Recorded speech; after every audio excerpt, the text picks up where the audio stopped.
നാളത്തെ വോട്ടെണ്ണൽ ക്രമം ഇപ്രകാരമായിരിക്കും. ചുങ്കത്ര മാർത്തോമ ഹയർ സെക്കൻഡറി സ്കൂളിൽ രാവിലെ 8-ന് വോട്ടെണ്ണൽ ആരംഭിക്കും. ആദ്യം 4 ടേബിളുകളിൽ പോസ്റ്റൽ ബാലറ്റുകളായിരിക്കും ആദ്യം എണ്ണി തുടങ്ങുന്നത്. തുടർന്ന് 14 ടേബിളുകളിൽ ഇലക്ട്രോണിക് വോട്ടിംഗ് മെഷീനുകളിൽ രേഖപ്പെടുത്തിയ വോട്ടുകൾ എണ്ണും.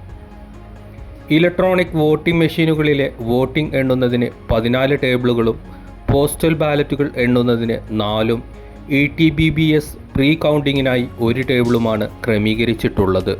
263 പോളിംഗ് ബൂത്തുകളിലെ വോട്ടുകൾ 19 റൗണ്ടുകളിലായി എണ്ണും. ആദ്യം എണ്ണി തുടങ്ങുക വൈക്കടവ് പഞ്ചായത്തിലെ 1 മുതൽ 46 വരെയുള്ള ബൂത്തുകളായിരിക്കും. 1 മുതൽ 3 വരെ റൗണ്ടുകൾ.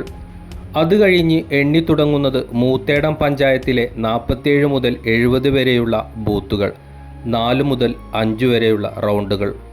അതിനുശേഷം എണ്ണുന്നത് എടക്കര പഞ്ചായത്തിലെ 71 മുതൽ 97 വരെയുള്ള ബൂത്തുകൾ, 6 മുതൽ 7 വരെ റൗണ്ടുകൾ.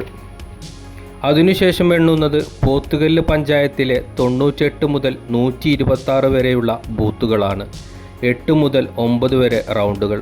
അതിനുശേഷം എണ്ണുന്നത് ചുങ്കത്ര പഞ്ചായത്തിലെ 127 മുതൽ 161 വരെയുള്ള ബൂത്തുകളാണ്, 10 മുതൽ 12 വരെ റൗണ്ടുകൾ.